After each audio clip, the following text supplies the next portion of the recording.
Hello students, how are you all? I hope all are fine. Today we learn class 4th lesson 14 loving grandfather. अच्छा बच्चों, ये बताइए कि आपके घरों में है ना कहानियाँ कौन सुनाते हैं? या तो दादाजी सुनाते हैं या दादी जी सुनाती है ना? या नाना नानी, ये सब क्या है, हमें कहानियाँ घर में सुनाते हैं, ठीक है ना? तो इंग्लिश में, ठीक है, दादा या नाना के लिए जो हम शब्द उपयोग करते हैं वो है ग्रैंडफादर, और इसी तरह से नानी और दादी, इसके लिए हम जो इंग्लिश में वर्ड यूज़ करते हैं, जो शब्द इस्तेमाल करते हैं, वह है ग्रैंड मदर। ओके, तो दादा जी हम किसे कहेंगे? जैसे आपके घर में आपके पापा हैं, है ना, उनके पिताजी को क्या कहते हो?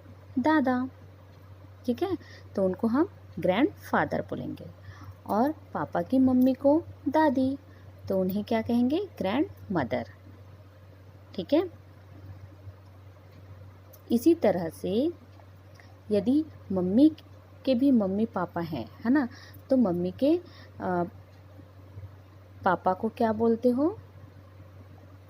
नाना, लेकिन इंग्लिश में हम उसके लिए ग्रैंडफादर का ही इस्तेमाल करते हैं। और मम्मी की जो मम्मी है उनको क्या कहोगे? नानी, तो उनके लिए भी हम ग्रैंड मदर शब्द का इस्तेमाल करते हैं। अच्छा, इसी तरह से अब आप लोग क्या कहलाओगे? जैसे लड़की है ना, तो उसे हम क्या कहेंगे? ग्रैंड डॉटर, है ना। और यदि लड़का है, ठीक है, तो उसे हम क्या कहते हैं? ग्रैंड सन, है ना। अब क्या होता है? पोता और नाती, तो इसके लिए हम जो शब्द इस्तेमाल करते हैं, है ना, तो ये क्या है? लड़के के लिए है ना, जिसे हम क्या कहते हैं? पोता या नाती कहा जाता है। तो इसे हम इंग्लिश में कहेंगे ग्रैंड सन। और पोती और नातिन, इसके लिए हम अंग्रेजी में शब्द इस्तेमाल करते हैं ग्रैंड डॉटर। ओके बच्चों, तो आज हम जो है ग्रैंडफादर, है ना, लविंग ग्रैंडफादर के बारे में पढ़ेंगे, ठीक है। अब देखो बच्चों, इसमें जो है एक लड़की दिखाई दे रही है ना, फिर यहाँ पर एक लड़का है, बॉय, लड़की, गर्ल, और यहाँ पे एक बूढ़े व्यक्ति हैं, है ना, बुजुर्ग हैं। ये कौन होंगे? ये होंगे ग्रैंडफादर, है ना। तो ये जो हैं, जो बिस्तर पे लेटे हुए हैं, वो कौन है? ग्रैंडफादर। तो ये क्या हुए? ये हुआ ग्रैंडसन, और ये जो गर्ल है वो कहलाएगी grand daughter.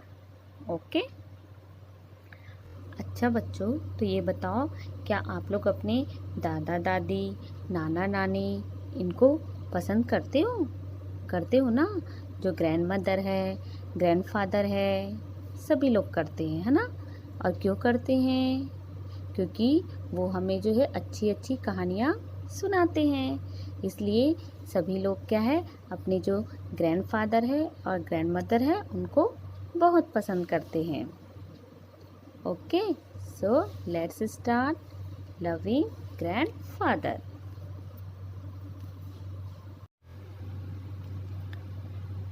Ever since,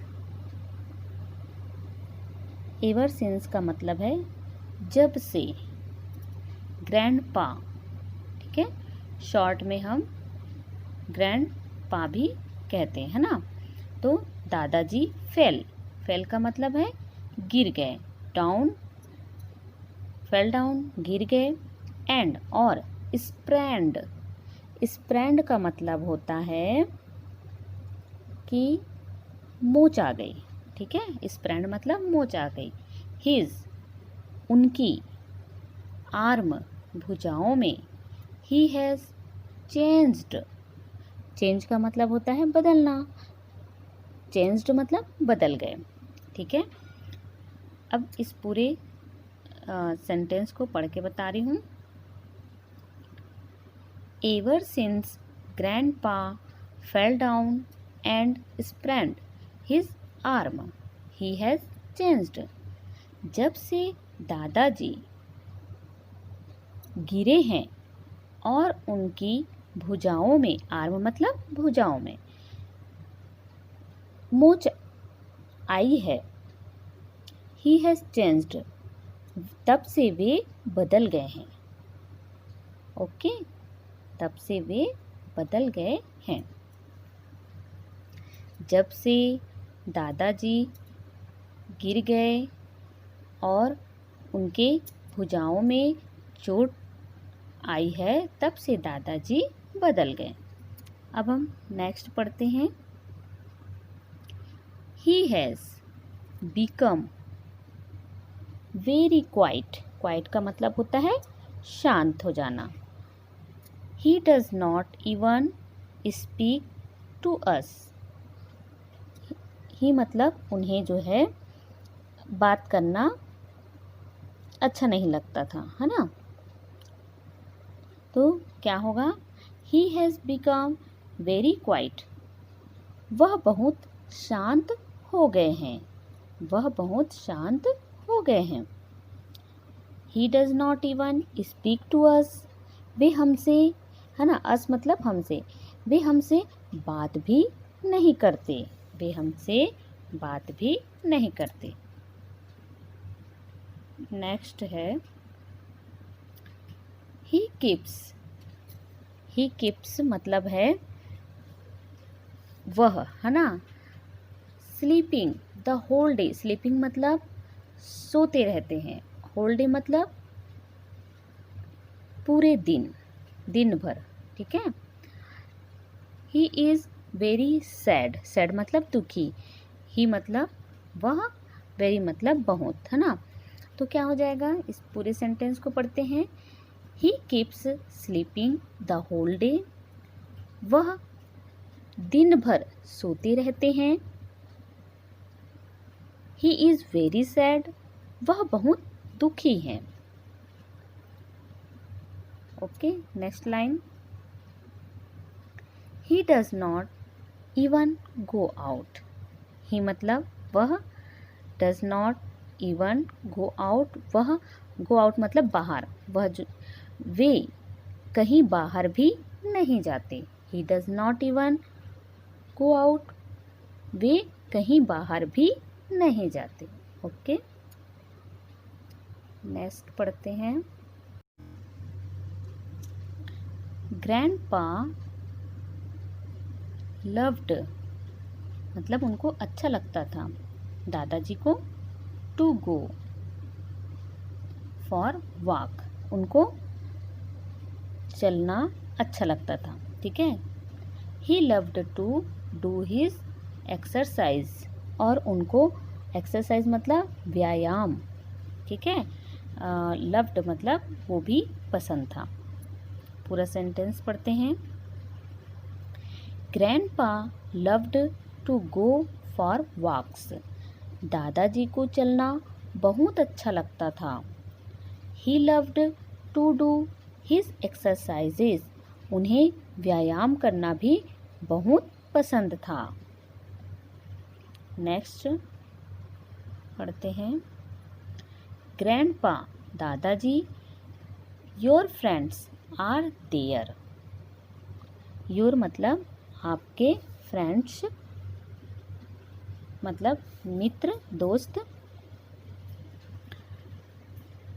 there वहाँ, है ना। तो यहाँ पर क्या होगा? Grandpa your friends are there. दादाजी आपके मित्र वहाँ हैं। नेक्स्ट है they will be happy to see you. They मतलब वे, हैप्पी मतलब खुश हो गए, सी यू उनको देख के, अपने मित्रों को देख के। दादाजी अपने मित्रों को देख के खुश हो गए। Please go and talk, please कृपया गो जाइए, एंड टॉक और बात करिए, विथ देम उनके साथ। कृपया आप उनके पास जाइए और बात करिए। नेक्स्ट है we must try to make him go for a walk, है ना। वी मस्ट हमें चाहिए, ट्राई टू मेक हिम प्रयास करना चाहिए, गो फॉर अ वॉक हमारे साथ वो घूमने चले। And do some exercise in the park, park मतलब बगीचा, कुछ व्यायाम भी करें। वी मस्ट, एक बार पूरे सेंटेंस को पढ़ते हैं। We must try to make them make him, we must try to make him go for a walk with us and do some exercises in the park.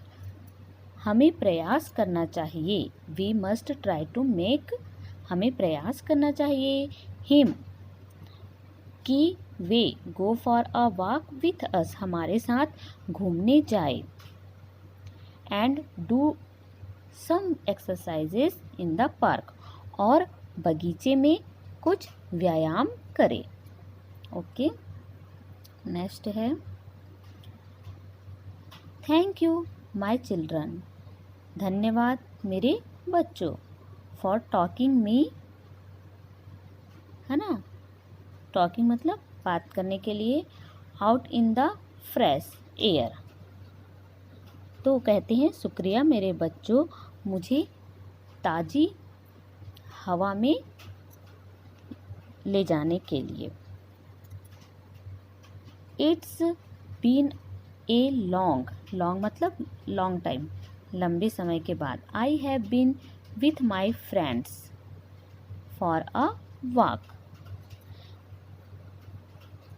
यह बहुत लंबा समय था जब मैं अपने मित्रों के साथ था।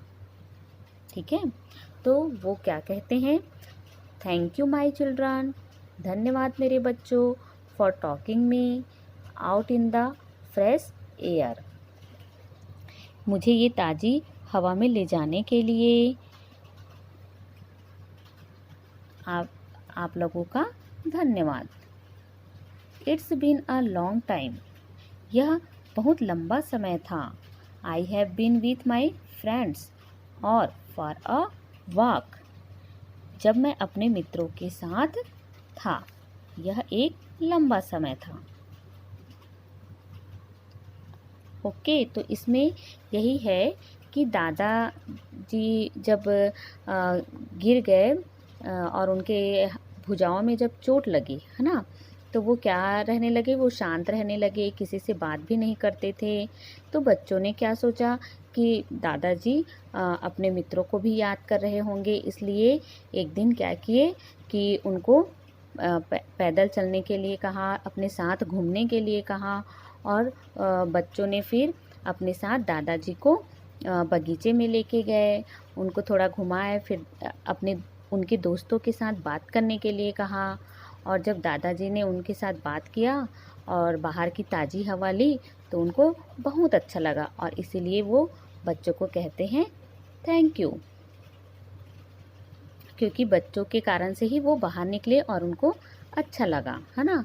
तो अच्छा बच्चों, तो इस कहानी को पढ़ने से हमें ये समझ में आता है कि यदि घर में किसी का भी स्वास्थ्य खराब होता है तो उन्हें अकेले नहीं छोड़ना चाहिए, उनके साथ बातें करनी चाहिए, उनको क्या पसंद है, वो क्या क्या करना पसंद करते थे।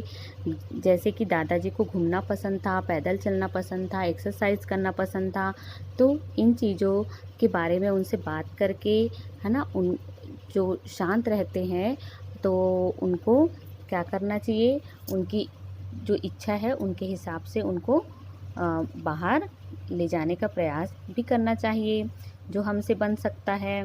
अच्छा बच्चों, जैसे दादाजी ने लास्ट में क्या है, धन्यवाद कहा है ना, तो हमें भी जैसे कोई हमारी सहायता करता है तो हमें जो है थैंक यू ये कहना चाहिए। और हम ये बताइए, और कब कब हमें थैंक यू कहना चाहिए?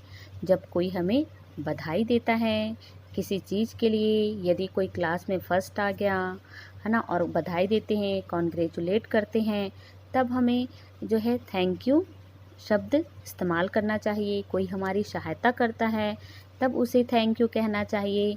जब हम किसी का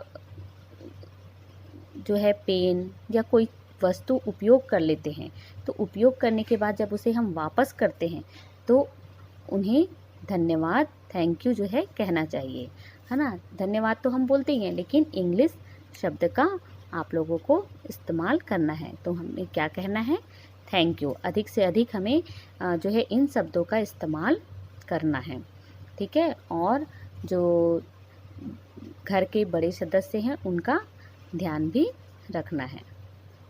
ओके बच्चों,